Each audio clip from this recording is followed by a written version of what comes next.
Hey everyone, it's Antoinette of Montalvo International. I just want to jump on and just release some more revelation that the Lord was giving to me. And I thought I was going to be able to write this down as a word, but the revelation and the download was coming so fast, I knew I needed to release it as a video. And as I was just meditating on just a variety of different things, I heard the Lord say, I am repairing the breach.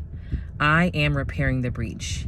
And it was really interesting as I just felt like I wanted to look up the exact definition of breach and realize that there are two different spellings and two different definitions. It's not to say I didn't know these words, but it was just the way the Lord was revealing it. I wanted to make sure I understood what he was saying. And now there is one version of breach that, it talks about breach in terms of the breach of a wall, breach of security, breach of, a water dam that it breaks open, something that invades, right? Something that breaks in. And there's some of that is pertaining to what he was saying. And then also, there's breach as it applies to a breech birth. And especially in relation to this month being, as he was talking about at the beginning of the month, a month of birthing, birthing pangs, delivering things, and just everything that he has wrapped up in right now. And as he was saying, I am repairing the breach, I realized he was talking about, things in twofold. But first, really just kind of pressing into the breach of a breech birth. When it's a breech birth, and I took some time researching it, for full disclosure, I do have a background in nursing, but I'm not giving this to you from a nursing perspective or a standpoint. I researched it. I did not work in labor and delivery, so I researched it just to make sure that I was seeing what God was saying in a spiritual sense, what he's saying for prophetic promises. And so in a breech birth, the baby is usually born feet first. The baby, should be usually for a safe delivery. It should be head first. But when a baby's breech, it is out of its usual position. Sometimes a breech birth can also be that the baby's on its side. So where it should be head first going down, it might be feet first or even turned on its side.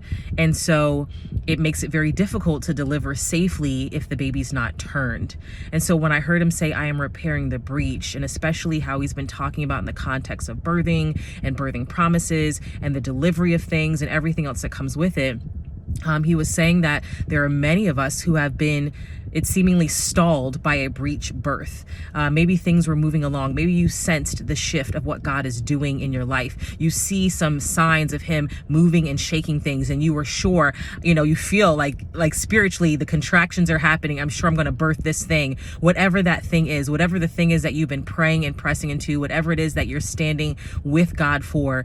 But it seemed like something just, puttered out prematurely. It stopped, it stalled, it didn't seem to continue to progress. And I heard him say, I am repairing the breach.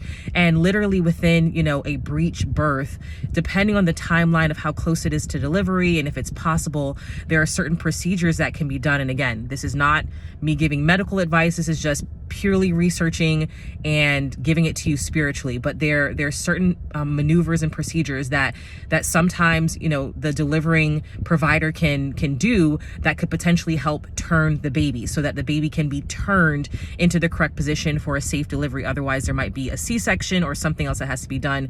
But otherwise, with a breech position, it depends on the timeline. And obviously God can do anything and everything. And so as he was talking to me about that portion first, about this breech birth, he was saying that there are many of you, as you've been stalled out, it seemed like things turned at the last minute. It seems like, you were close to being able to deliver, the new promise, the new relationship, the new thing, the whatever it is. But it seemed like it stalled or it stopped. Or it seemed like things were progressing well in just whatever he was asking you to do. But then all of a sudden it seemed like it stopped or stalled. And, breech positions can happen within the last week or two of your delivery.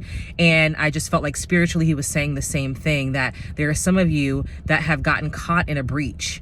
It seems like things turned where they should have been going a different way. Maybe the enemy threw in an obstacle. Maybe something came up. Maybe a delay popped up. Whatever it is, that this breach, he's repairing it. He's turning it. And when with God, with man, it is impossible, because there's moments where, someone may not be able to turn the baby and they have to go through a whole other thing. but with God, all things are possible. All things are possible. And I just heard him say, I am repairing the breach, and that he's literally turning things supernaturally in your favor. He's turning things around so that this baby's going to deliver safely. The baby's going to come exactly as it needs to. The baby's going to come on time. You're not going to give out. You're not going to have to be breached in order to receive the breach, in order to receive the delivery, the breaching of even your womb, that he's not going to allow that to get to a breach. You're going to have a safe delivery because God is the great physician, and he's going to make sure this thing comes correctly and it comes right. And I hope you're hearing this spiritually in terms of what God is saying.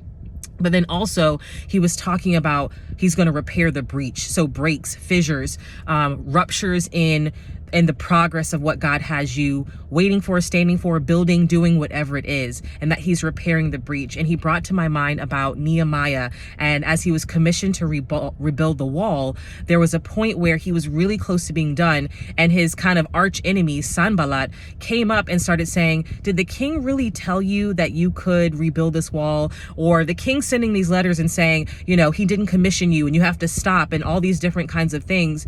And there are many of you, there were things that you were commissioned to do. You were on the right path. You knew you heard God correctly, but the enemy came in and said, is that really what God said? Is that really what God wants for you? Or even completely prematured and halted something that was going according to what it needed to go according to.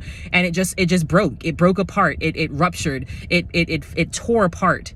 And the Lord is saying, I'm repairing that breach. I am repairing the breach in communication, the breach in your progress, the breach in the thing that he was building. And all of a sudden the enemy came in and whispered lies, twisted words, caused all kinds of things to happen. And with the repair of a breach, I'm thinking about that scripture. And let me slow down because I feel like I'm getting ahead of myself. Let me slow down because I feel the revelation coming fast.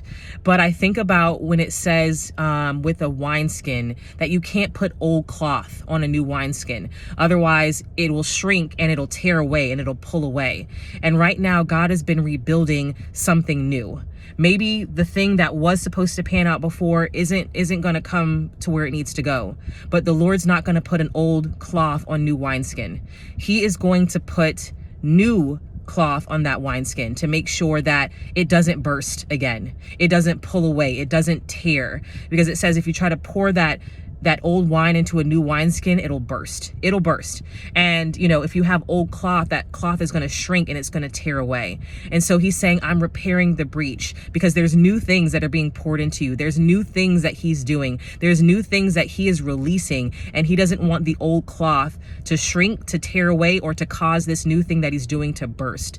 And so he's also putting new cloth. He might be bringing new people around you. He may be restoring something. He may be renewing you, but he's repairing that breach. And that Sanballat, that Leviathan, that twisted thing that tried to disrupt your progress, it must go. And he's going to expose that. He gave me a dream a couple of nights ago, and I've been meditating on this dream. And in this dream, it looked like I was in a theater. And at first, all you saw, the spotlight was on the announcer of this theater. And from the sound of it, it seemed like the theater was full. It seemed like it was completely full. But when the lights came up and you could see around the entire theater, the theater was empty. It was a beautiful theater, but it was empty. It was empty. The sound that was seemingly as if it was full and a lot was going on, it actually...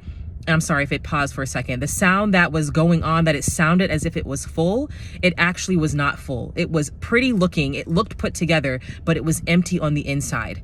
And at the end of the dream, I was like, I've been sitting with the Lord saying, what is that about? And he's saying, I'm getting ready to expose these kind of false realities. I'm getting ready to expose areas, places, people, situations, circumstances, even people who seemingly were on your side. I'm getting ready to expose the emptiness behind it. And it's a little sad, and it grieves me when I say this, because it's, again, a lot of times many of us have gone through a lot of process to remove what God says to remove, break away in the way God says to break away, yield, etc. But every once in a while, there's still things, especially when you're close to birthing what God has for you, there's things that try to come in and disrupt or look like the right thing, especially right when you're at the cusp of breakthrough. Counterfeit things will try to come in, or old wounds or old traumas will try to come up. And God is saying, I want to repair. I am repairing all of that. And so even be, aware and open your eyes and say, Lord, open my eyes to see what I don't see. Open my eyes to see things that need to be exposed that I'm not paying attention to. Maybe because I'm so eager to arrive to the promise that I might see the flashing lights and the pretty looks, but the inside is empty, and I don't want to be caught up in that again. He's going to pull the curtain back. He's going to expose the enemy, and that so that you can go forward safely and you can see things for what they really are, but also be able to build in peace, build according to how you need to build. So I know that was a lot. I hope I wasn't tripping over my words too much, because the Lord was, like I said, he was throwing it at me real fast, throwing it at me really, really fast. But again, I hear him say, he is repairing the breach. He is repairing the breach. And so watch for him to turn things around. Watch for him when it seems like, how is this going to be fixed? He's going to turn it around. He can do the impossible. He can do exceedingly abundantly more than we can ask, think, or imagine. And he brought another piece of a dream back to my mind, where in this dream, it seemed as if someone had taken the keys to someone's storage space, but the keys at the last minute before, it was broken into or stolen, were found. And in that dream, again, when I woke up from it, I said, Lord, what are you saying? And it makes me think of the 5 foolish versions and the 5 wise versions, where there were those who were wise that had enough oil stocked up, and there were those who were foolish that didn't have enough oil stocked up. So when the bridegroom came, and even though the bridegroom was seemingly delayed, those who were wise had enough left so that they can go in with the bridegroom and see what was going on. And the 5 foolish ones, they tried to say, hey, give us some of your oil. And those wise versions said, we can't share this oil with you, because if we do that, we won't have enough for ourselves and for you. And so in the same way, there may be things that the Lord has been rebuilding in you, that you have a storage of it, right? A storage of hope, of peace, of joy, of confidence, of faith. And the enemy has been trying to look around and see where there's open spaces that he can steal your joy, steal your hope, steal your faith, steal your peace, steal your confidence in what God is doing. And he's saying, I'm returning those keys. I'm exposing and pulling the curtain on the areas that have been trying to sneak in, and I'm repairing that breach, so that you can turn this whole thing around and you will have a safe delivery to what God is doing. So I pray that God strengthens you, that he opens your eyes to see what you do not see, that you stand confidently in what he is doing, what he has spoken to you, and that you will see the truth and the manifestation of God's word in your life, in my life, in Jesus' name. Be blessed in Jesus' name.